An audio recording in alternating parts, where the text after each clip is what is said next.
जय श्री कृष्ण, मैं गट्टू, ऐसा ऐसा याद आया? मस्त चलेगा।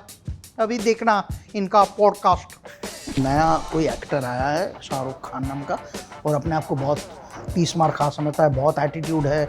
लोग सुन पा रहे हैं, मतलब मुझे सुनने में प्रॉब्लम है कि बोलने में प्रॉब्लम है, समझ में नहीं आ रहा है। लक्ष्य महेश्वरी सिंगल हैंडेडली देखना जरूर, उसमें मैं देखने वाला हूँ। हाँ मैं देखने वाला हूँ। हाँ थैंक गॉड मेरी आवाज़ वापस आई। लाख लाख शुक्र है। उसके बाद फिर आप फिल्म बनाते हैं।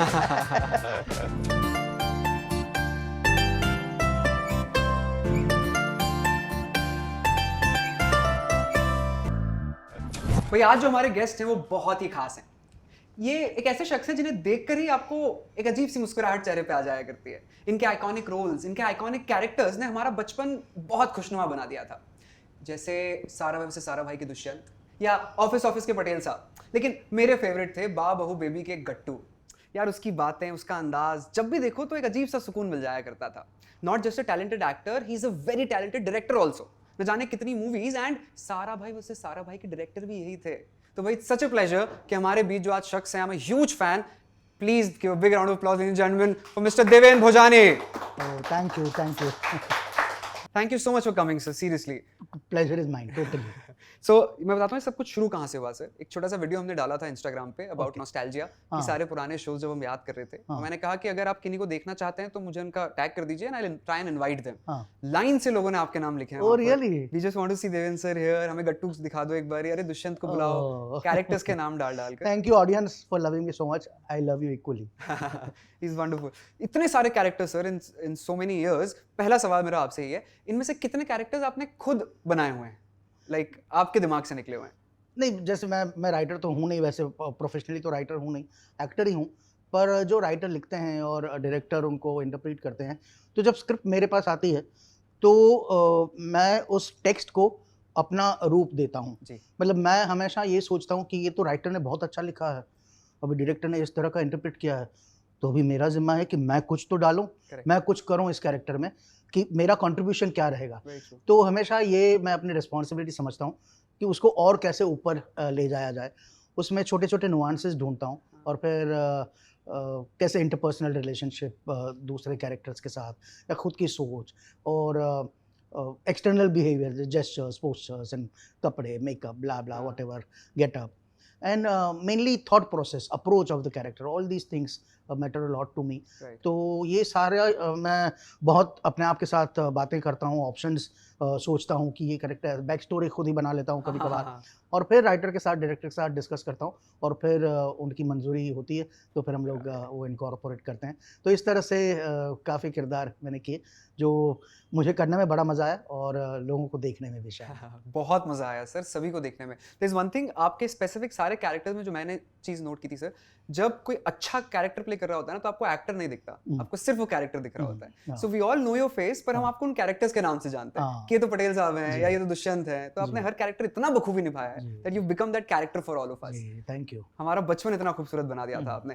फ्रॉम दैट मैं पूछना चाहता हूँ, सबसे पहली शुरुआत, I think the first show you ever appeared in was Malgudi days. It was Malgudi days, yes, Malgudi days, right. तो आई डिड सम रिसर्च, मैं ना अंदर जाकर मालगुडी डेज का नित्य एपिसोड में आप सबसे पहले आए थे। First of all it was a very cute episode, बहुत खूबसूरत एपिसोड था वो। मालगुडी डेज की तो सारी कहानियां ही बिल्कुल आर के नारायण साहब ने जो कहानियां लिखी थी जबरदस्त थी, और शंकर नाग डायरेक्टर थे, तो सारे ही पहले शॉर्ट स्टोरीज हुआ करती थी ना, हर एपिसोड की अलग अलग कहानियां। तो एक एपिसोड जिसका टाइटल था नित्या, तो उसमें नित्या का किरदार निभाने का मौका मिला, and I had a great time. That was such a good episode. Sir Malgudi days हम सबके लिए नॉस्टैल्जिया, जब वो ट्यून आ जाती है ना, या लवली, अपने आप बचपन में पहुंच जाते हो एक सेकंड में। और वो छोटा सा स्वामी चड्डी पहन के आता था, कहानी सुनाता था और फिर चला जाता था। इट वाज स्वामी वाला जो था ना, वो मालगुडी डेज 2 था उन दिनों। सीजन 2 सीजन 1 तो नहीं हुआ करता था, पर मालगुडी डेज जब पहली बार आया तब कुछ आई थिंक 24 एपिसोड्स या ऐसा कुछ थे, जो एक एक शॉर्ट स्टोरीज थी। फिर कुछ अरसे बाद मालगुडी डेज दोबारा आया, तब स्वामी किरदार मेन था, जिसकी कंटिन्यूअस कहानी थी। जो छोटा बच्चा था, राइट। उसी के थ्रू हम कहानियां सुन लिया करते थे। लेकिन मैंने आपका वो एपिसोड ढूंढ लिया, नित्या वाला। ओह अच्छा, छोटी सी कुछ क्लिपिंग है मेरे पास। Let me just show it to you. That's nice. और अब कसम पूरी न की तो न जाने क्या होगा। आपके 20 साल पुराने कसम से मुझे कोई लेना देना नहीं। मेरी इजाजत के बगैर मेरे बालों का सौदा करने का आपको कोई अधिकार नहीं था। बेटे नाई आ गया है, अब तो पूरा मुंडन करना ही होगा। आया है तो मैं क्या करूं? पिताजी के बाल काटने दो उसे। क्या नित्या, अपने माता पिता का दिल मत ये तो अपना काम करो। नित्या, एक बात सुनिए पिताजी, अब मैं एक भी बाल देने को तैयार नहीं हूँ। नित्या भगवान के लिए मेरी बात सुनो, नाई तैयार है। पर मेरा सर तैयार नहीं। मैं बस स्टॉप पर आप लोगों का इंतजार करूंगा। सर तब भी यू लुक्ड सो नेचुरल। मतलब ये किरदार ऐसा ही लगता था हमें कि बाल, अच्छा एक तो कहानी भी बहुत खूबसूरत थी खूबसूरत कहानी थी कि वो बाल देने के लिए फोर्स हाँ, कर रहे हैं। हाँ। How fun was it shooting this? I mean इसके पहले आपने कभी एक्टिंग का कुछ किया नहीं था? नहीं, मैं कॉलेज में प्लेस करता था, इंटर कॉलेज प्लेस में हिस्सा लिया था और तभी उसी के रिहर्सल चल रहे थे। तो शंकर नाग की वाइफ अरुंधति राव जी, तो वो मुंबई आई थी और वो हमारे डायरेक्टर महेंद्र जोशी अब तो नहीं रहे, सो उनकी दोस्त थी। तो उन्होंने ऐसे ही पूछा कि महेंद्र आप like you work with this all this children boys, young boys, तो मुझे ऐसे 15-16 साल का एक लड़का चाहिए, इस टाइप का किरदार है। सो मुझे 5-6 स्टूडेंट्स के नाम दो तो मैं उनको ऑडिशन लूँगी और फिर विल। सो महेंद्र जोशी जी ने कहा कि वैसे तो नहीं है, पर एक बंदा है, वो देवेन भोजानी नाम है उसका, वो बहुत ज़बरदस्त है, तारीफ़ वगैरह की, तो उनको यू कैन ट्राई। सो अरुंधति जी के ध्यान में ये नाम बस गया। फिर उनके दूसरे एक दोस्त थे नौशील मेहता नाम के, वो भी राइटर डायरेक्टर थे। तो उन्होंने उनको पूछा कि नौशील ऐसे मुझे कुछ थिएटर करते हो, सो सजेस्ट मी सम नेम्स ना। सो नौशील भाई ने भी कहा कि वैसे तो इस उम्र के तो ऐसे कोई ध्यान नहीं आ रहा, पर एक लड़का है देवेन भोजानी नाम का जो ऐसे ही 15-16 साल का है और बहुत अच्छा कलाकार है नौदा। सो शी सेड ये तो जोशी ने भी शायद यही नाम लिया। सो नौशील, हाँ वो जोशी का ही स्टूडेंट है। तो फिर अरुंधति जी को लगा कि यही फिर सही लड़का है, फिर कोई मेरा ऑडिशन लिया नहीं और मुझे सिलेक्ट कर लिया गया मालगुडी डेज के लिए। दोनों तरफ से अपने आप पहुंच गए थे अपने आप उन आप। तक। और जो नौशील मेहता का नाम निकला है तो एक और छोटा सा एक साइड जी। ट्रैक कि उनके साथ मैंने तभी 16 साल की उम्र में एक प्ले किया था डॉक्टर, जो एक सेक्स कॉमेडी थी और मैं तभी 16 साल का था। तो मुझे तो पहली बार उस प्ले की रीडिंग हुई थी और उसमें परेश रावल जी थे, नीरज वोरा और दर्शन झरीवाला, अपरा मेहता वगैरह थे और मैं इतना छोटा था और रीडिंग हुई और सब लोग अपने अपने डायलॉग्स पढ़ रहे थे और फिर मेरी कुछ लाइन आई और मुझे इतना अजीब लगा। मैंने कहा कि इसमें नौशील भाई शायद मिस प्रिंट है, ये इसमें तो ये लिखा है, ये तो बोलते क्या लिखा है, मैंने ये लिखा है, ये तो डबल मीनिंग डायलॉग है, तो इसका कुछ टाइपिंग एरर है। बोलता नहीं ये डबल मीनिंग नहीं है, सिंगल मीनिंग ही है। बोला जो तुम्हारे मन में आया वही मीनिंग है, इसका कोई डबल मीनिंग है ही नहीं। और बोला तो ये हम ऑडियंस के सामने ये पेश करेंगे, तो उन्होंने कहा यही तो है, ये सेक्स कॉमेडी है भाई। और मैं थोड़ा अच्छा ओके ठीक है, बट फिर एज एन एक्टर मुझे लगता है यहाँ मैं एक्टर हूँ तो मुझे तो भाई ये अलग किरदार है तो करने का मज़ा आता। तो इस तरह की डॉक्टर की कहानी थी और coming back to Malgudi Days, और फिर मेरा सिलेक्शन हो गया और पहली बार तब मैं प्लेन में बैठा था, मुंबई से बेंगलोर गया था शूट के लिए, 5 स्टार होटल में रहना वगैरह ये है, और मैं तो अरे वाह वाह, एक गाड़ी दी गई थी मुझे, तो मेरे तो जैसे दुनिया ही बदल गई। और शूट करने का बड़ा मज़ा आया था। बेंगलोर से थोड़ी दूर एक किसी हिल स्टेशन जैसा जगह था। हाँ, बिकॉज़ वीडियो में भी यू वॉक अ लॉट, आप क्रॉस करके वहाँ तक पहुँचते हैं मंदिर तक। तो वहाँ पर वो पूरा शूट हुआ था और इतना बढ़िया शूट किया था शंकर नाग ने। मतलब उन दिनों में ये अभी भी हम देखते हैं तो you can easily compare the quality of shoot and execution to today's time of execution. Shot selection was beautiful, every single shot was so nice. और हम उसका बाइलिंगुअल कर रहे थे, हिंदी में भी और इंग्लिश में भी। हाँ, तो इंग्लिश में भी कहीं पर टेलीकास्ट हुआ था, पता नहीं कहाँ। अच्छा, हिंदी इंग्लिश दोनों। आपने कई बाइलिंगुअल शोज किए हैं सर, जैसे आई थिंक एक महलो सपनों का वाज आल्सो इन 2 लैंग्वेजेस। वो भी एक महलो सपनों का भी बाइलिंगुअल था, वो हिंदी और गुजराती में था। तो गुजराती में इट वाज कॉल्ड सपना ना वावेतर। हाँ, तो उसमें मेरा राजू राजकोट वाला नाम का किरदार था, जो बहुत टिपिकल एम्ब्रॉयडरी वाली शर्ट पहनता है और टिपिकल गुजराती है। और it was the first serial first daily soap to complete 1000 episodes. First one, much before all this K series. क्योंकि सास भी कभी बहू थी ना वाला। काफ़ी उससे भी काफ़ी पहले 1000 एपिसोड। हाँ, 1000 एपिसोड्स पूरे किए थे, तो बड़ा मज़ेदार रहा। हाँ, एक महल सपनों का। Very nice. So you were very young at this time, I can see. और इस बच्चे में इतना पैशन था, द काइंड ऑफ कैरेक्टर जो आपने पकड़ा था ना, मजा ही आ गया था हम सबको देखकर। तो इसके बाद आप और आगे बढ़ते चले, फिर आपको मैं जितना पता कि आप दिखे जो जीता वही सिकंदर में। जी, ये तो हो गया था। बाद में तो मैंने स्टडीज़ पे ज़्यादा ध्यान दिया था और मैं सीए करना चाहता था, तो उसी की पढ़ाई वगैरह चल रही थी। और फिर बीच बीच में प्लेस करने का मौका मिल जाता था, पर फिर अचानक जो जीता वही सिकंदर का ऑफ़र आया और मुझे जाना था ऊटी के लिए 2 महीना। तो फिर पढ़ाई वढ़ाई फिर सब छोड़ दी और सोचा कि चलो इसी लाइन में आजमा लेते हैं। सर इस मामले में हम दोनों बहुत एक जैसे हैं। मैं भी सीए कर रहा था। अच्छा, वो रियली? मैं इंटरमीडिएट तक खत्म हूँ, फाइनल बचा था और मैं निकल चला। हाँ, वही कुछ हमको पता नहीं होता है कि हमारा कॉलिंग क्या है और कहाँ पर हमको वो दिखाई देता है। Very true. तो that's how it happened. Jo Jeeta में तो I think sir Aamir Khan were your friend. जी, आमिर खान सर पहले आपके दोस्त थे और उन्होंने सडनली ऐसे बस कि हम साथ में थिएटर करते थे और आपको सजेस्ट कर दिया and then one thing led to another. Correct. So हम लोगों ने साथ में थिएटर किया था, हालांकि लिटरली तो नहीं किया था क्योंकि आमिर तो ये कहानी काफ़ी बार बताता है कि एक केसर भीना नाम का गुजराती प्ले था, तो और आमिर पहले वो महेंद्र जोशी का ही था, तो आमिर सिर्फ बैक स्टेज करता था, उसको महेंद्र जोशी रोल नहीं देते थे, बैक स्टेज ही करवाते थे। और मैं इसमें रोल कर रहा था केसर भीना में। और फिर कुछ 4-5 शोज हुए, उसके बाद हमारी टूर थी गुजरात में। और तभी मैं एक सीए के अंडर आर्टिकलशिप कर रहा था। सो मैंने कहा मुझे छुट्टी चाहिए, अपने बॉस को कहा 4-5 दिनों के लिए टूर पे जाना है, तो उन्होंने मना कर दिया। तो फिर मैंने डायरेक्टर साहब से कहा कि मेरे बॉस तो छुट्टी नहीं दे रहे हैं, आप टूर कैंसिल कर दीजिए। मतलब पागल हो, शो चाहे कुछ भी होता है, show must go on, will have to replace you.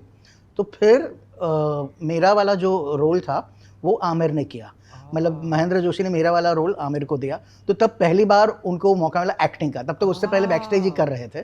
सो हालांकि बहुत ही छोटा रोल था, पर that was like first Aamir acted in a play. It's like Aamir Khan got into acting properly because of that's what he said. I don't believe in it. वो तो अभी क्या, अगर मैं चला जाता तो वो एक्टर नहीं बनते क्या? अभी भी उनकी बेटी की शादी थी तो वहाँ मिले थे, तो अपनी बेटी और दामाद को भी, अरे I am here because of this guy. Very sweet. So इस तरह की कहानी थी केसर भीना की। और जो जीता वही सिकंदर का ऐसा हुआ कि एक्चुअली मेरी फर्स्ट फिल्म जो जीता वही सिकंदर नहीं थी, काफिला नाम की फिल्म थी, जो कॉलेज के दौरान ही मैं शूट कर रहा था। तो लगभग 4 साल लगे थे बनाने में, पर 4 दिन भी नहीं चली थी अनफॉर्चुनेटली। पर उसका ट्रायल शो आमिर ने देखा समहाउ। सो आमिर को याद आया, अरे ये तो भूजा नहीं, ये तो इतना अच्छा एक्टर है, हमारे कॉलेज का है। So then he recommended my name to Mansoor, और फिर मंसूर जी ने मुझे बुलाया और मेरे पास वो नित्या की कैसेट थी, वो मैंने दिखाई उनको, and then that's how I was cast in Jo Jeeta वही सिकंदर। तो सर इनफैक्ट जो जीता वही सिकंदर में आपको फिल्म फेयर के लिए भी नॉमिनेट किया गया था। जी हाँ, वो मेरी ऑलमोस्ट, मतलब मैं उसको पहली फिल्म ही समझता हूँ, क्योंकि वहीं से मेरी करियर ने दिशा बदली। और वो पहले ऐसा हुआ करता था कि फर्स्ट नॉमिनेशन लिस्ट निकलती है और बाद में फाइनल नॉमिनेशन लिस्ट निकलती है। तो फाइनल नॉमिनेशन में तो नहीं था मैं, पर फर्स्ट नॉमिनेशन लिस्ट में कुछ 8-10 लोगों के नाम थे। अच्छा। बड़े बड़े परेश रावल, नसीरुद्दीन शाह, अमरीश पुरी और वैसे सब लोग, और उनमें मेरा छोटा सा देवेन भोजानी नाम भी जुड़ गया था। सो मुझे बड़ा अच्छा लगा था कि अरे वाह भाई, अच्छा हो क्या, best supporting actor, I have arrived now. I have arrived. So nice. Sir इसके बाद आप पहुंचे देख भाई देख पे। जी, एक तो ऑनेस्टली बताऊं, मेरा सबसे फेवरेट शो था देख भाई देख। The entire cast was so lovely, everybody was so funny. Absolutely. Shekhar Suman जब नीचे उतर के आते थे, गिरते हुए आते थे, फरीदा जलाल जी के अपने अलग तरीके, एजीओ जी सुनो जी भी थे, एंड गरिमा जो आपका कैरेक्टर था, वो सो लवली। मैं गरिमा की भी कुछ क्लिपिंग्स लाया हूं आपके लिए। लेट्स शो करीमा या। अरे शिल्पा घर पर कैसे हो? तूने कहा था तुम आ रही हो। सॉरी आंटी, बगैर इन्फॉर्मेशन के आई हूँ, बिकॉज आना पड़ा। अरे आना तो पड़ता ही है। मजा आएगा संजू बाबा को गिड़गिड़ाते हुए देखकर। संजू तुझे काट डालेगा। साहब ने इतना अच्छा सवाल किया तो मैं तो जवाब सुनने के लिए खड़ा था। Karima sir must have been very fun ये यहाँ पे देख भाई देख का शूट। जी बिल्कुल। जो जीता वही सिकंदर के बाद देख भाई देख के लिए ऑफर आया। एक्चुअली जो जीता के बाद ना मैं घर वाले इंसिस्ट कर रहे थे कि मैं शादी कर लूँ। हाँ, पर मैंने कहा कि मुझे पहले सेटल होने दो, मुझे एक अपना घर खरीदना है, एक गाड़ी खरीदनी है, और फिर बीवी आएगी, तो एक घर तो होना चाहिए। तो 2-3 साल तक ना मैंने बहुत मेहनत की। कोई भी फिल्म में हर जगह हीरो के दोस्त का रोल आ जाता था ऑफर, तो मैं कर लेता था कि हाँ भाई करना है, पर डे रेम्यूनरेशन बोलो तो वही, बाकी रोल कोई भी हो मुझे बस पैसे जमा करने हैं। तो इस तरह से फिल्में कर रहा था, एंड आई वाज हैप्पी कि धीरे धीरे करके शायद कुछ फिल्मों में करियर बन जाए, अच्छे रोल्स मिलना शुरू हो जाए वगैरह वगैरह। तो फिर अचानक आया ऑफर देख भाई देख का। तो देख भाई देख टीवी, तो टीवी मुझे नहीं करना है। टीवी को मैं ऐसे नाक चढ़ा के देखता था, मुझे बहुत अफसोस है इस बात का। कि क्यों ऐसा मैं सोच रहा था। फिर सोचा कि देख भाई देख में जया बच्चन जी का बैनर है करेक्ट। और आनंद महेंद्र डायरेक्टर है जिन्होंने उससे पहले 2-3 हिंदी सिटकॉम्स अच्छे सुपर हिट बनाए थे, इंद्रधनुष, इसी बहाने, इधर उधर राइट। वगैरह। तो मैंने सोचा कि डायरेक्टर भी अच्छे हैं, जया बच्चन जी का बैनर है और किरदार भले ही नौकर का है करीमा का, पर बहुत इम्पोर्टेंट किरदार है। तो मुझे लगता है कि ये एक कर लेता हूँ, बाद में फिल्में करना कंटिन्यू करूँगा। हाँ। तो फिर वैसे ही थोड़ा सा कॉम्प्रोमाइज़ करते हुए अपने है ना अपने आप से हाँ। मैंने देख भाई देख करना शुरू किया। और फिर जब वो टेलीकास्ट होना शुरू किया तो मुझे रियलाइज़ हुआ टेलीविज़न की पॉपुलैरिटी इतनी ज़बरदस्त थी कि फिर मुझे लोकल ट्रेन या बस में जाना मुझे बंद करना पड़ा, क्योंकि लोग पहचान जाते थे।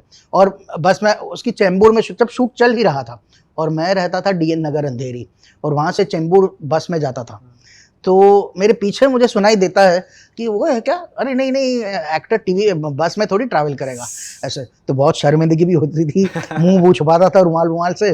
पर फिर मुझे बाइक खरीदनी पड़ी क्योंकि लोग बहुत पहचान जाते थे, जान जाते थे, कभी ये तो बहुत ये तारीफ करते थे वगैरह, पर थोड़ा एम्बेरसिंग भी होता था। पर आपके लिए फिर से वो मोमेंट था, आई हैव अराइव्ड। हाँ बिल्कुल, कि अब लोग जान रहे हैं, पहचान रहे हैं हर जगह।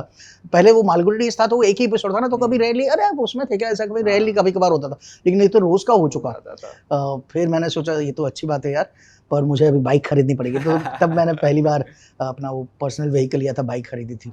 सो देख भाई देख इतना आइकॉनिक शो था, लाइक आई थिंक 3-4 साल तक चला था वो। जी हाँ, लगभग 1.5-2 साल चला था। मतलब काफी समय मैंने देखे हैं उनके जी, कंटिन्यूअस जी, एपिसोड्स। उनके अंदर की कुछ ऐसी कहानियां हैं जो उनके फैंस को जानकर कुछ मजा आ जाए, समथिंग जो देख भाई देख हम बचपन में देखा करते थे, आपको कुछ याद है उस समय का? थोड़ा शुरू में एक हुआ था थोड़ी जी मेरी उनके साथ, हाँ यही आना चाहता आनंद जी था। के साथ, कि शुरू के दूसरे तीसरे दिन कुछ एक सीन करना था, तो हम लोग रिहर्सल कर रहे थे और मैं कुछ अपने स्टाइल से अंदाज से वो डायलॉग बोल रहा था। तो बोलते ऐसे मत बोल, ऐसे बोल, ऐसे ऐसे।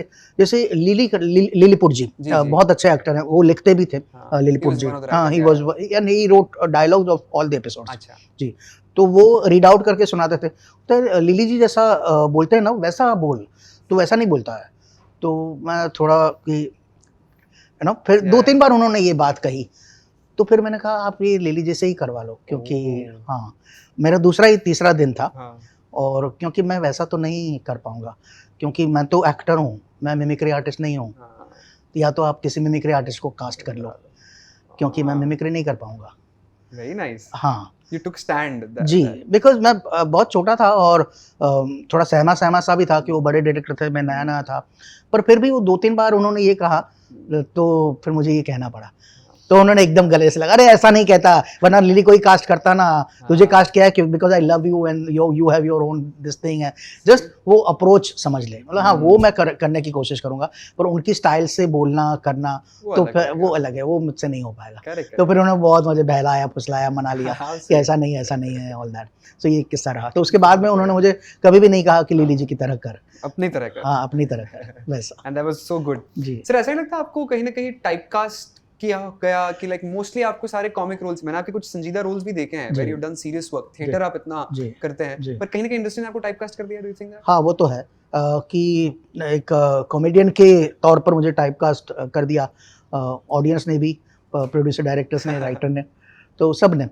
तो एक तरह का वो भी है कि अरे यार आई एम अ वर्सेटाइल एक्टर, मैं अलग अलग किस्म के रोल करना जानता हूँ और कर पाता हूँ। पर एज ए कॉमेडियन मुझे लगता है कि शायद इसलिए हुआ होगा कि कॉमेडी करने वाले लोग बहुत कम हैं, ऐसे एक्टर्स बहुत ही कम हैं जो कॉमेडी कर पाते हैं। तो ये तो मैं अपने आप को बहुत फॉर्चुनेट समझता हूँ कि मैं उनमें से एक हूँ, जो बहुत कम संख्या में है उनमें से मैं एक हूँ। मैं कॉमेडी कर पाता हूँ और लोगों को हंसा पाता हूँ, जो एक टैलेंट ऐसा है कि लोगों को हंसाना भी एक पुण्य का ही काम है। लोग वैसे भी परेशान रहते हैं ज़िंदगी से, तो अगर उनके चेहरे पर एक मेरी वजह से मुस्कान भी आ जाए तो मेरी बात बन जाती है। So I feel proud that I can make people laugh, but at the same time having said that यार मैं कुछ और भी तो कर पाता हूँ, मुझे वो भी तो मौका दो। तो थिएटर में मैंने अलग अलग किस्म के रोल किए हैं। सीरियल में मुझे इतना अच्छा मौका नहीं मिला, हालांकि बिट्स एंड पीसेस में गट्टू का जो किरदार आपने बताया, जिक्र किया, तो उसका जो पैथोस था वो यू नो लो आईक्यू वाला जो बच्चा था थोड़ा, तो उसके पीछे का जो पैथोस था वो मुझे लगा कि I could manage to perform the way it should have been performed. तो वो लोगों को इसलिए शायद गट्टू लोगों के दिल को इतना भा गया कि वो लोगों को हंसाता भी था, लेकिन जब गट्टू को खाना नहीं मिलता था तो लोगों की आंखों में आंसू आ जाते थे कि गट्टू अगर खो जाता था, वो अपने परिवार वालों से नहीं मिल पाता था, तो लोग चाहते थे कि मिले। एक किस्सा था, उसमें एक ट्रैक था कि गट्टू कहीं टेम्पो में बैठ गया गलती से और हरियाणा चला गया और यहाँ फैमिली परेशान है, तो लगभग 3-4 हफ्ते तक वो ट्रैक चला था। तो ऑडियंस के इतने लेटर्स वगैरह आए थे, गट्टू को प्लीज़ अपने परिवार वालों से मिला दो, गट्टू बेचारा इतना परेशान हो रहा है, दुखी हो रहा है, परिवार को मिस कर रहा है, ये है वो है। और फिर मैंने एक किस्सा सुना कि एक लेडी थी, वो यहाँ विलेपार्ले में रहती थी और वो वहाँ से लगभग सिद्धिविनायक, मतलब लगभग आई थिंक 20-25 किलोमीटर का रास्ता पैदल चल के गई। उन्होंने मन्नत मांगी कि मैं पैदल जाऊँगी सिद्धिविनायक मंदिर, गणपति बापा की मन्नत मांगी कि गट्टू को अपने परिवार वाले मिल जाए। तो इतना प्यार करते हैं लोग, इतना बिलीव करते हैं इस किरदार के, सचमुच में अपना परिवार का हिस्सा समझते हैं। तो वैसा तो इस टाइप का पैथोस भी गट्टू लोगों के अंदर जागृत कर पाया। तो ये मुझे अच्छा लगता है कि कॉमेडियन तो हूँ पर लोगों के दिल को छूना भी मैं कर पाया। कांग्रेस इम्प्रिंट भाई माँ बनने वाले हैं, ये देखो उनका पेट। आप माँ बनने वाले हैं ना, तो करो ना मुझको पैदा प्लीज। अभी तो तुझे हिला हिला सुबह ऐसे करो ना, ऐसे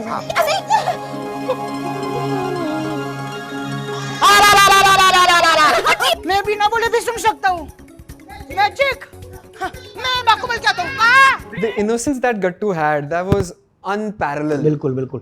ये गट्टू का रोल जब ऑफर हुआ मुझे, तो उसमें बाय द वे बाबू और बेबी में मैं क्रिएटिव डायरेक्टर भी था। जी, तो उसमें 2 डायरेक्टर्स थे और एज अ क्रिएटिव डायरेक्टर मेरा काम होता था सब कुछ जोड़ना। राइटर जो लिखता है वो डायरेक्टर एग्जीक्यूट कर पाता है कि नहीं, ठीक तरह से, जिस तरह से कंसीव किया गया है उस तरह से वो एग्जीक्यूशन हो रहा है कि नहीं, एक्टर्स उस तरह से परफॉर्म कर पा रहे हैं कि छोटी छोटी चीज़ कि इसमें इस टाइप का कपड़ा पहनना चाहिए या इस टाइप की बैग होनी चाहिए वगैरह। सरिता जी का ब्लाउज़ का इश्यू है तो वो मैं जाके सॉल्व करता था, या किसी का छोटे से छोटी एडिट में बैठता था, चैनल वालों के साथ कम्युनिकेशन वगैरह। तो हर ये सारे मोतियों को परोने का काम क्रिएटिव डायरेक्टर का होता है, तो वो मैं करता था। कास्टिंग से लेके सब किसी में लाइक जुड़ता था मैं। और उसमें फिर बात चली तो गट्टू के किरदार की कास्टिंग के बारे में बात चल रही थी। तो आतिश और जीडी जो प्रोड्यूसर्स थे, and Aatish he created the show, so उन्होंने कहा कि गट्टू का किरदार you only, why don't you play. ऐसे Gattu, wow what a character it is, पर बहुत डिफिकल्ट कैरेक्टर यार। तो बोले पर you will be able to justice in this. बोला लेट मी थिंक। फिर मैंने कुछ 2 दिन के बाद हाँ की, पर मैंने कहा कि अभी तो टाइम है ना, मेरे पास है 1 आध महीने के बाद शूट शुरू होनी थी। तो वो 1 महीने का टाइम मैंने अच्छे से इस्तेमाल किया। वहाँ चेंबूर में एक चिल्ड्रंस होम है जहाँ काफ़ी संख्या में ऑटिस्टिक बच्चे हैं। तो पर सबकी डिग्री अलग अलग, ऑटिज़म की डिग्री अलग अलग थी, किसी में बहुत कम डिग्री में, किसी में ज़्यादा डिग्री में। तो वहाँ पर मैं कुछ दिनों जाता रहा और उनको ऑब्ज़र्व करता था कि किस तरह से आपस में इंटरेक्ट करते हैं। उनके साथ मैं बातचीत करता था, उनके कोई मेरे दोस्त भी बन गए। तो ऑफ कोर्स उनके मैनरिज़म्स और पोस्चर्स और जेस्चर्स वगैरह वो तो मैं देख ही रहा था, और सबके अलग अलग होते थे, तो कोई मैंने इम्बाइब किए हैं गट्टू किरदार में। पर मेन जो मैंने सोचा, समझा और जाना, वो उनको परखा, उनकी भावनाएं समझने की कोशिश की, इनके इमोशंस को समझने की कोशिश की कि क्या कैसे सोचते हैं, इनका इनोसेंस जो भोलापन है वो कितना, उनकी जो मासूमियत है वो कितनी ज़बरदस्त है। तो ये सब ऑब्जर्व किया, और कुछ ऑफ कोर्स फिक्टिशियसली भी फिर इमेजिन करते करते उस तरह से गट्टू का किरदार बना। ऑफ कोर्स वो लिखा हुआ था इतना अच्छा, और प्लस मैं अपनी तरह से कंट्रीब्यूट करता था, तो वो ऑफ कोर्स एक आइकॉनिक कैरेक्टर बना। So sir Gattu, I remember उस टाइम पे गट्टू इतना फेमस हो गया था कि लोगों ने पतंग उड़ाते थे गट्टू की फोटो, गट्टू का नाम लिखकर।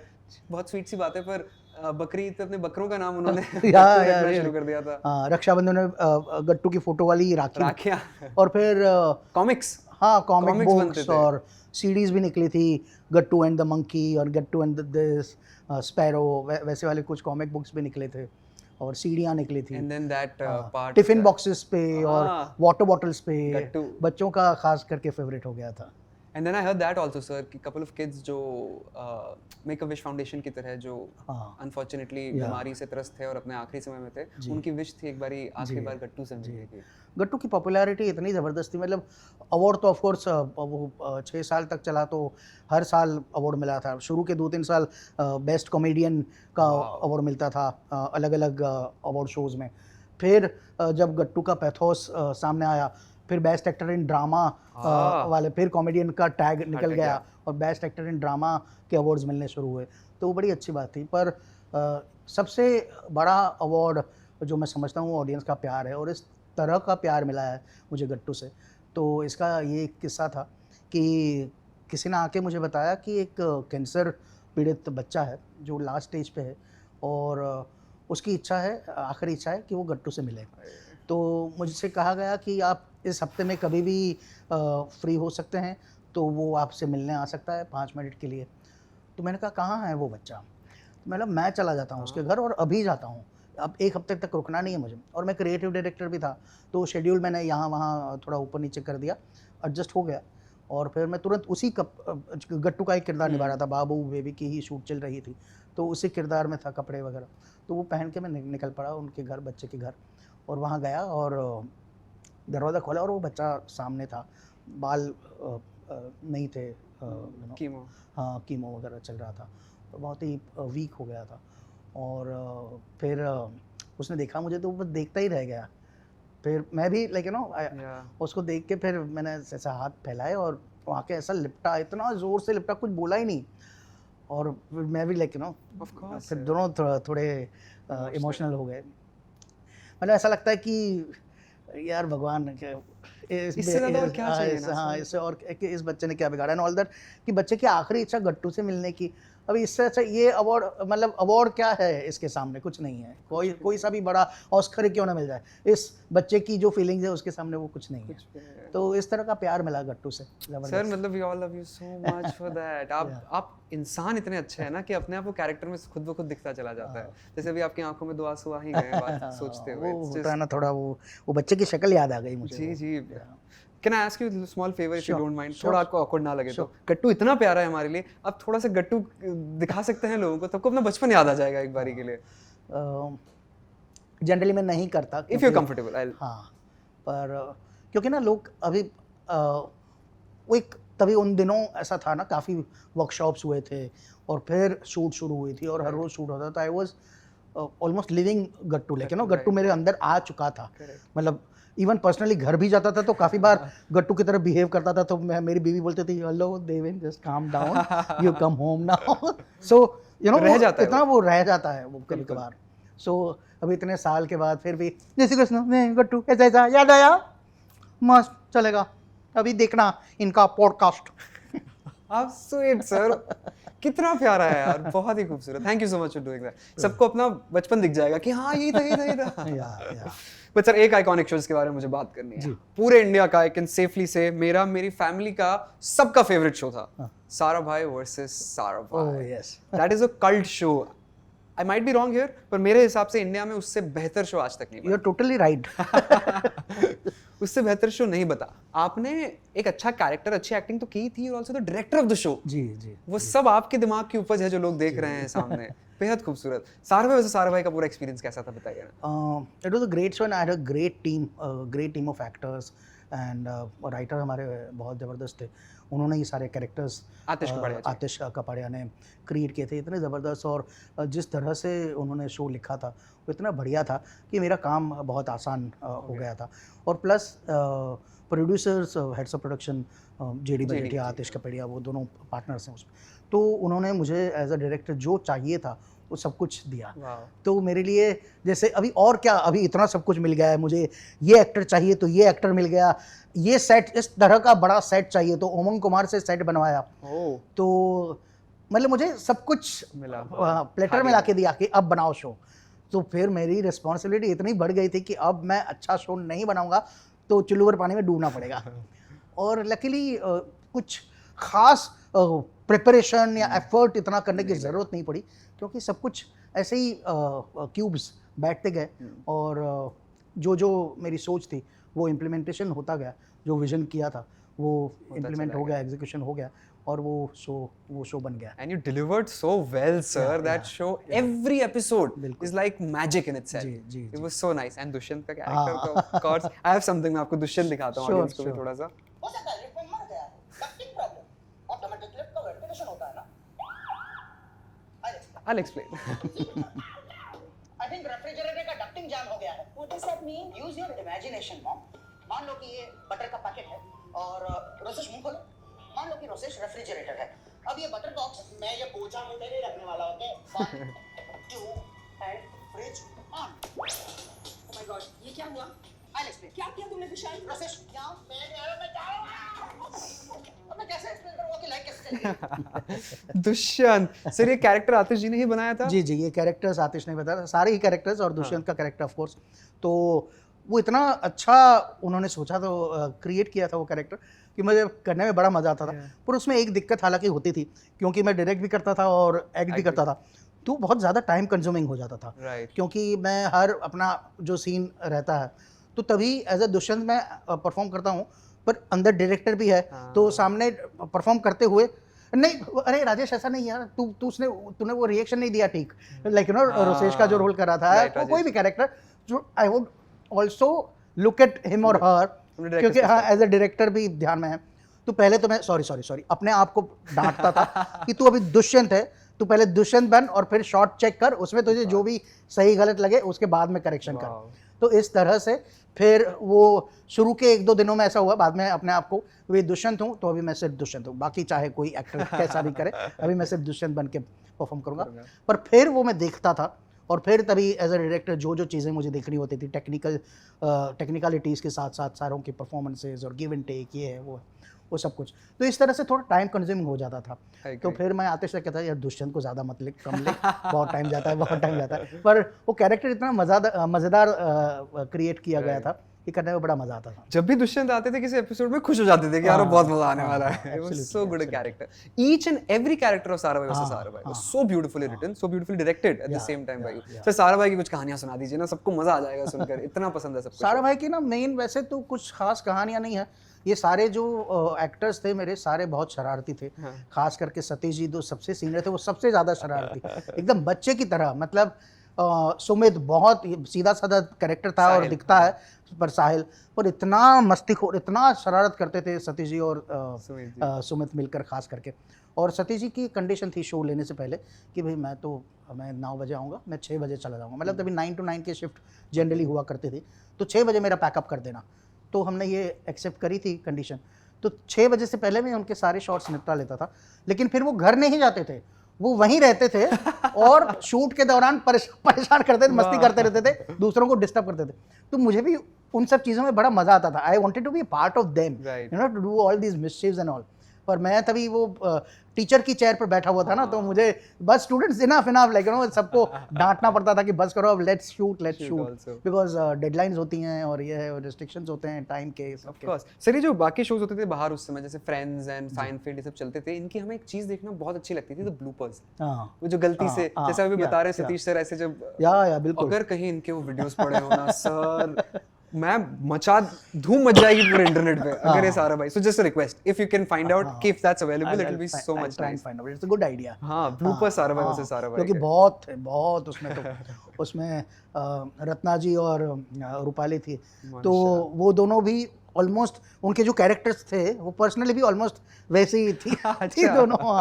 और उनको एक रूम दिया गया था, मेकअप रूम, एक बेड पे रत्ना जी और एक उनका मेकअप वगैरह बाजू में, और एक तरफ रूपाली का। तो रूपाली का जो था वो पूरा बिस्लरी बॉटल्स, प्लास्टिक बैग और मेकअप का सामान पूरा बिखरा, मतलब बैठने की भी जगह नहीं।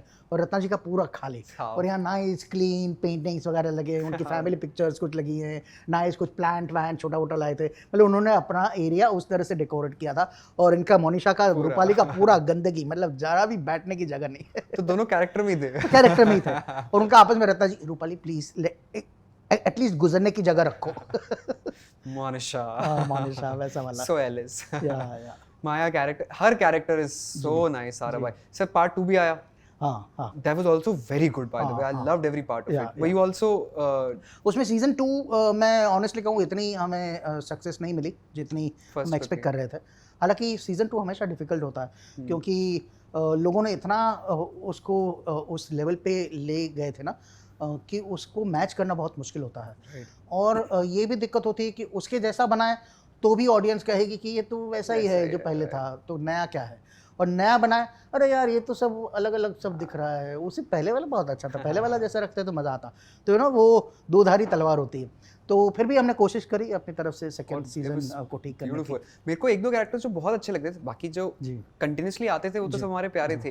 कच्चा केला, हाँ, कच्चा केला आतिश खुद आतिश दबाते खुद, हाँ, थे। right. Very well paid, he was playing it so well. वो उनके एक दो पोएम्स जो हाँ। मैं लुक्खा हूँ और मैं बकवास हूँ, बकवास हूँ, हाँ। आई तो लव्ड इट। मैं अपने दोस्तों को सुनाता था एक्टिंग करके। अच्छा। मैं लुक्खा हूँ, हाँ। चाहे कोई मेरी पूजा करे हाँ, पर मैं लुक्खा लुक्खा हूँ। हूँ, चाहे तारीफ ना कोई मेरी दूजा हाँ। करे पर मैं लुक्खा हूँ, राजगादी पे ना बिठाओ, राजा नहीं बनना मुझे। करेक्ट। महंगी उसको ना चीजें भी- आतिश को मैंने मतलब उसको आतिश को बहुत कंट्रोल करना पड़ता है, वरना इतना फैलता है तो बार बार आतिश जिस काम एक बार और करेंगे, थोड़ा थोड़ा कम करो, लेकिन he would just go, he gets carried away. So but इतना अच्छा लिखा था कि कोई भी एक्टर कैरिड अवे हो जाएगा। और प्लस ये तो आतिश जो अपने आप में एक you know stand up comedian Right. बन सकता है, वैसा He's very talented funny, है, he was yeah, very funny. सो पर वो कच्चा केला का किरदार उन्होंने बहुत अच्छा निभाया। राइट, एंड जस्ट सारे फैंस की तरफ से आपको हाथ जोड़कर रिक्वेस्ट है कि अगर कभी वापस मौका बने सारा भाई फिर से लाने का, तो प्लीज ले आना सर। बिल्कुल, वी ऑल बिल्कुल। Miss it very much. Absolutely absolutely. एक तो बचपन का शो है, ऊपर से आज भी इतना फनी है, जी, तो जी, बहुत मजा आता है आज भी देखने में। बट आपका सबसे आइकॉनिक रोल जो एटलीस्ट मेरे डैड से लेकर मुझे भी, एंड आई एम श्योर मेरी आगे वाली जनरेशन को भी पता है और सब जानते हैं, वो है ऑफिस। ऑफिस हाँ। मुसद्दी लाल के साथ में जो हाँ, बचे हुए सारे या, कैरेक्टर्स या। वो आज सब आइकॉनिक, हाँ। सभी इतना कुछ अच्छा कर रहे हैं, हाँ। मतलब डाउट ही नहीं है। मैं कुछ पटेल साहब को आपको जरूर दिखाना चाहता हूँ। तो फिर तुम्हारी किताब नहीं छपेगी। क्या? हाँ, मैं तो कहता हूँ मर जाओ, वरना दो बातें होंगी, या तो तुम्हारी किताब छपेगी या तो नहीं छपेगी। छपेगी कहाँ से? और नहीं छपी तो दो बातें होंगी, या तो तुम यहाँ धक्के खाना बंद कर दोगे या तो धक्के खाते खाते मर जाओगे। धक्के खाना बंद किया तो ठीक है, हम बच गए, मगर नहीं किया तो फिर मर जाओगे, और मर गए तो दो बातें होंगी, या तो लोग तुम्हें जानेंगे या तो नहीं जानेंगे। जानेंगे कहाँ से? और नहीं जाना तो दो बातें होंगी। यार क्यों तुम गुमनाम शायर की तरह मरना चाहते हो?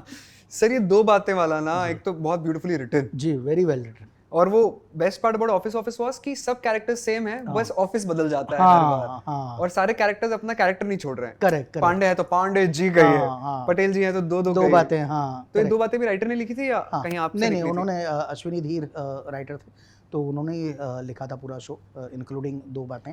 और वो कंसीव इतना अच्छा किया गया था कि लोग आज भी रिलेट करते हैं, आइडेंटिफाई करते हैं कि उसका मज़ा ये था कि अलग अलग ऑफिस दिखाते थे, नॉट नेसेसरीली ऑफिस पर जैसे कि कभी पुलिस स्टेशन भी दिखा लिया, कभी हॉस्पिटल दिखा लिया।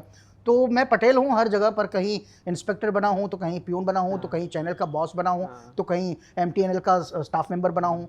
तो इस तरह से पटेल हूँ, पर अलग अलग जगह अलग अलग टाइप का पटेल, और हर पटेल दो बातें बोलता है। पर मैं अपनी तरफ से वो कोशिश करता था कि अगर ये चैनल का हेड है और वो पटेल है और वो दो बातें बोलेगा तो किस तरह से बोलेगा, और ये अगर प्यून है जो किसी कोर्ट में है या कहीं हॉस्पिटल में वार्ड बॉय बना है तो वो दो बातें किस तरह से बोलेगा, या ये इंस्पेक्टर है तो उसका क्या अप्रोच होगा।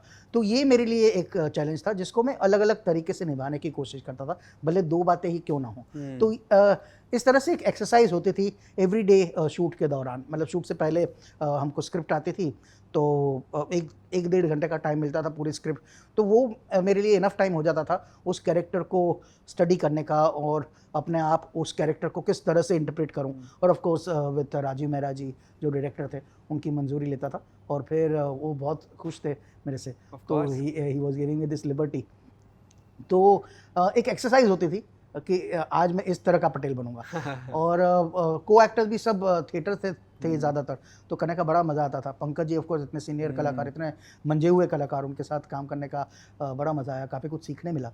और उसमें 3 कैमरा सेटअप था, तो हमारे 5-5 6-6 पेजेस के सीन्स थे, वो 1 गो में होते थे। वाओ, तो हम एक ही- पहले बहुत रिहर्स करते थे, पर फिर 1 या 2 टेक में पूरा का पूरा सीन आउट। तो सब लोग याद करके और यही अप्रोच, आपस में रिएक्शन, इंटरेक्शन वगैरह वर्कआउट करके फिर हम लोग शूट करते कितनी थे। मेहनत लगती होगी एक जी, शॉट जी। के पीछे हाँ, भी सब रिहर्स जी, कर बिल- आना। बिल्कुल बिल्कुल। पर मुसद्दी लाल ऑफिस हाँ। ये हर 80s 90s 2000 में जो हाँ। लोगों ने देखा है सबके जहन में बस चुका है। बस चुका है बिल्कुल। ये कैरेक्टर और ये show will never die. Again by any chance कभी ऑफिस हम फिर से देख सकते हैं? हाँ। बाय एनी चांस कुछ ऑफिस पॉसिबिलिटी? ऑफिस बाद में फिल्म बनी थी। फिल्म बनी, yes. हाँ, तो वो भी उसका मिक्स रिस्पॉन्स रहा, हालांकि अभी पता नहीं ऑफिस के चांसेस क्या हैं। पर everybody is doing fantastic job in जी, देयर लाइव्स। जी। भाटिया जी हो, पटेल जी हाँ, हो, हाँ। पांडे जी हो, शुक्ला जी हो, बिल्कुल बिल्कुल बिल्कुल, इतने अच्छे कलाकार थे सब, सबके और कैरेक्टर्स इतने अच्छे लिखे हुए थे। बेहद खूबसूरत लिखा हुआ। एक लेकिन मेरे को जो अभी आपका रिसेंटली शो आया था, हाँ। वो मुझे इतना रिसेंट भी नहीं, कुछ साल हो गए उसको। 2 साल हो गए। हाँ। भाकरवाड़ी की बात कर रहा हूँ मैं, बहुत पसंद है मुझे गोपाल कृष्ण गोखले का कैरेक्टर। या। जो सरकाजम, जो सटायर वो मारते हैं और जी। फिर एंड में हंस दिया करते थे ना, जी। इतना अच्छा लगता था वो जी, देखने जी। में। मैं आपको उसकी एक क्लिप से दिखाता हूँ।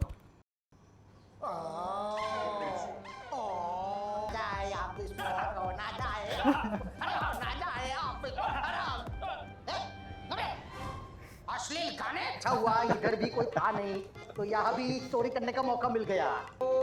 10 का 3, 10 का 3, 10 का 3। ये एंड में हंसी ना, every time you put a sarcasm, और बाद में इतनी प्यारी लगती थी भाकरवाड़ी में। तो तभी मैं एक फिल्म पे वर्क कर रहा था, एज अ डायरेक्टर एक स्क्रिप्ट पर वर्क कर रहा था। तो मुझे जब भाकरवाड़ी का ऑफ़र आया, तब मैंने कहा कि मैं अभी थोड़ा ब्रेक पे हूँ। मैं ना वैसे भी बहुत मन चला हूँ कि Right. अब थोड़ा अभी नहीं करते हैं, 1 आध साल कुछ काम नहीं करते हैं, just let me be. Right. तो वो वैसा वाला दौर चल रहा था कि फिर टीवी स्पेशली, क्योंकि बाइंडिंग होता है कि अगर शो हिट हो गया तो 5-6 साल भी चल जाए, फिर आप और कुछ नहीं कर सकते। तो टीवी के लिए मैं इतना कीन नहीं था। पर फिर जब मुझे प्रोड्यूसर्स ने अप्रोच किया और फिर बताया कि एक बार सुन लो, तो जब सुना तो फिर मन ललचा गया। सोचा कि ये एक शो कर लेता हूँ। फिर कंडीशन के साथ किया था कि 6 महीने तक का मैं कमिटमेंट देता हूँ, बाद में पता नहीं अगर मैं कुछ और में उलझ गया तो फिर मैं छोड़ पाऊँगा।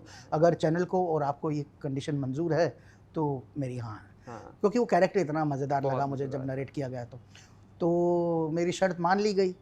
और फिर ऑफ कोर्स फिर करना शुरू हुआ। उसके पहले भी 1 आध महीने का टाइम था, तो तब मेरा हमेशा कोई भी कैरेक्टर करता हूँ तो रिसर्च वगैरह बहुत करता हूँ Right. कि किस तरह से मैं इसको करूँ, कि इतना अच्छा लिखा हुआ है तो भी मैं क्या कंट्रीब्यूट क्या करूँ। तो फिर मैं टूट पड़ता हूँ उस कैरेक्टर पे। So nice. और फिर क्रिएटिव्स के साथ डिस्कस करता हूँ।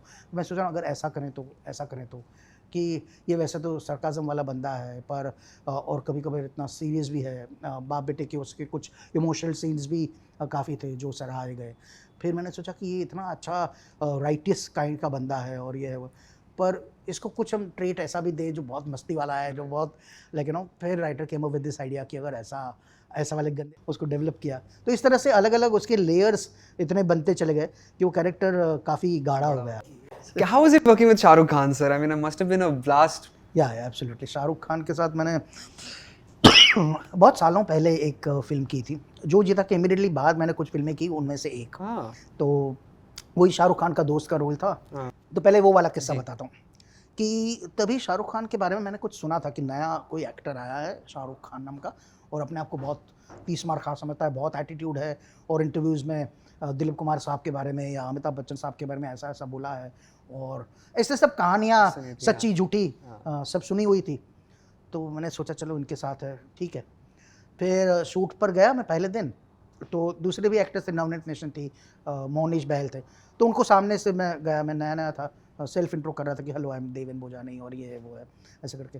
फिर मैं सोच रहा था कि शाहरुख के पास जाऊं या ना जाऊं, क्योंकि मैं चाहता था कि सीधा फ्लोर पे मिले और सीधा सीन करने लगे, उसके पहले अगर मिल लें तो थोड़ा कंफर्ट जोन, वो आइस ब्रेकिंग हो जाता है तो थोड़ा अच्छा रहता है as an actor, comfort zone आ जाता है। पर फिर सोचा कि मैं बोलूँगा कि hi I am Deven Bhojani, और वो बोलेंगे कि तो मैं क्या करूँ और समथिंग ऐसा कुछ बोल देगा, इंसल्ट कर देगा, पूरा दिमाग हट जाएगा और मेरा फिर परफॉर्मेंस ख़राब हो जाएगा। जान दो भाई, मैं इनको नहीं सेल्फ इंट्रो करता। तो फिर मैं अपनी लाइनें देख रहा था, उतने में पीछे से टैप आया, hi Deven I am Shahrukh, you were so good in Jo Jeeta हुई सिकंदर। और मैं ओ यू नो ये तो बेचारे सामने एंड मैंने आपको मेरा नाम भी मालूम है हाँ मैंने जूजीता देखी और कुछ दिन पहले ही और मैंने खास आपका नाम पूछा मंसूर को एंड मंसूर ने बताया कि देवेन भोजवानी और मैं हाँ भोजानी हाँ सॉरी देवेन भोजानी बोला यू आर सो फिर बहुत तारीफ़ की उन्होंने जूजीता में मेरे कैरेक्टर की सो इस तरह से शाहरुख खान के साथ पहली मुलाकात रही और फिर वो तो हमने फिल्म शूट की कुछ वजह से उस फिल्म का कुछ लेट डिले नाम बदल दिया गया या something happen with that film बहुत लेट रिलीज हुई 10 साल बाद रिलीज हुई वगैरह वगैरह सो उसमें नहीं पड़ते फिर कमिंग बैक टू डंकी में हाँ so again Shahrukh and he was so warm और हम लोग ऐसे ही देवेन एंड शाहरुख ना वैसे पुराने किस्से कुछ याद किए फिर तो पहला दिन तो हम एक दूसरे को देवेन शाहरुख ही बुलाते थे फिर नेक्स्ट डे हम लोग फिर से शूट पे मिले तो suddenly he started calling me Deven sir तो देवेन सर आप फिर मैं ऐसा होऊंगा तो आप तब यहाँ रहेंगे या यहाँ देवेन सर क्या है भाई बोला नहीं आई सॉ कि सब लोग पूरा unit is addressing you as Deven sir तो मैं अकेला ही देवेन देवेन बुलाता हूँ मतलब कम ऑन यार लाइक ना हम तो पुराने दोस्त यार देवेन सर कब से बन गया मैं like I don't address you as Shahrukh sir I also call you Shahrukh so that he is so warm always is very warm फिर उन्होंने पार्टी थ्रो की थी एक दिन हमारा ब्रेक था तो वहाँ पर भी मुझे और मेरी वाइफ को बुलाया and like you know very मतलब he was a very good host पूरा personally हमारे तरफ ध्यान दिया I saw that interview also where he asked to dance with your wife with yeah very politely like he asked me could I dance with your wife I said of course if she doesn't mind and my wife is a shy like lady so but वो कुछ पहले तो हिंदी चल रहा था फिर कुछ वो छोगाड़ा सॉन्ग है जिसमें वो गरबा टाइप है so he asked and then my wife said yeah okay then they dance together sweet very sweet इतना प्यार मोहब्बत करते हैं मतलब उनके साथ काम करने वाले सभी ये बोलेंगे कि इतने डाउन टू अर्थ हैं वो इतने बड़े सुपरस्टार हैं और बहुत ही ज़्यादा डाउन टू अर्थ है और लोगों का इतना ख्याल रखते हैं और सबको बहुत इतना बड़ा बनाते हैं कि हमको फिर अच्छा कि अरे भाई इतने बड़े नहीं हैं हम वो कहावत है ना सर फल से भरा हुआ पेड़ झुकी जाता है जी बिल्कुल तो बस वैसी ही बात है तो उनके साथ काम करने का बड़ा ही मजा है और ऑफ कोर्स डंकी में राजकुमार हिरानी मतलब उनके साथ काम करना मेरा एक वो बॉक्सेस होता है ना तो वैसा एक था तो वो बॉक्स एक टिक हो गया क्योंकि मैं बहुत बड़ा फैन हूँ उनका उनकी सारी फिल्में मुझे बहुत ही पसंद है और जिस तरह का कैरेक्टर भी था वो भी मजा आया और आई एम सो हैप्पी कि उनको मेरा काम 100% अच्छा लगा और हमारा ट्यूनिंग वहाँ बहुत मज़ेदार रहा मैंने छोटा मोटा कुछ इम्प्रोवाइज भी किया वो भी उन्होंने यू नो कूल किया कि हाँ रे बहुत अच्छा है और फिर जब डंकी रिलीज़ हुई तब उससे एक दिन पहले स्क्रीनिंग थी पर तभी तो मुझे न्योता आया पर मैं तभी ऋषिकेश में था कुछ एक वेब सीरीज़ की शूट कर रहा था तो मैं नहीं अटेंड कर पाया था तो फिर रिलीज़ की एक हफ्ते बाद राजू सर का फ़ोन आया यार देवेन आपकी तो क्या तारीफ़ हो रही है और क्या काम क्या है ये वो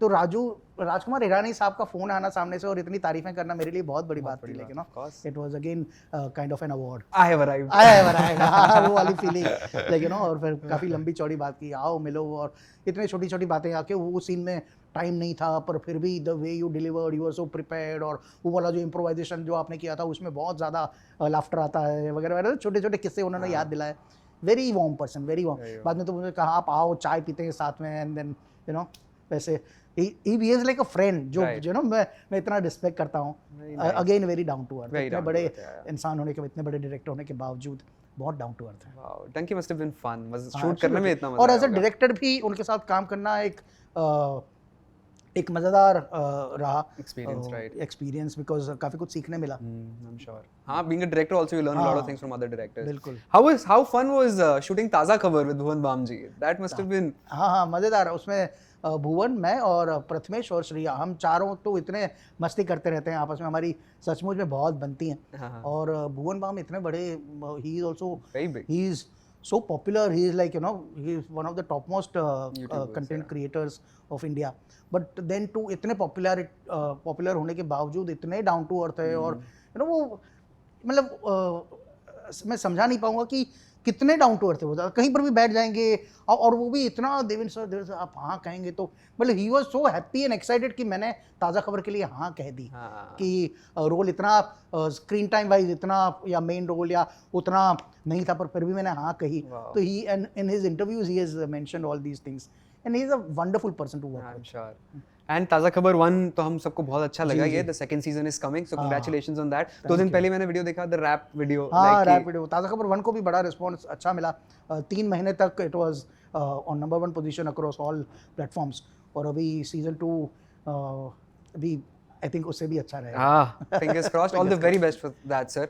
एंड ऑनेस्टली बहुत मजा आया आपसे सारी बातें करके इतनी सारी कहानियों की पीछे की कहानियां हमें मिल गई हैं कि सारे फैंस को ऑडियंस को देखकर दिल खुश हो जाना है Thank you. गट्टू को फिर से देखकर दुष्यंत को फिर से देखकर पटेल साहब को फिर से देखकर जी जी thank you so much on behalf of all the fans out there Thank for you. Doing such wonderful work thank you everyone thank you seriously thank you so much for coming with us sir बहुत मजा आया बहुत बहुत आपके साथ बातें करके सारी पुरानी लोगों को अपना नॉस्टैल्जिया अपना बचपन याद आ गया है पूरा एपिसोड देख के I can guarantee you that Thank you. छोटी सी आपके 1-2 चीजें लेकर आए हैं if you don't mind me let me just give it to you बहुत मेहनत करके कैरिकेचर आर्टिस्ट से हमने खूबसूरत सी चीज आपके लिए बनाई है अच्छा एंड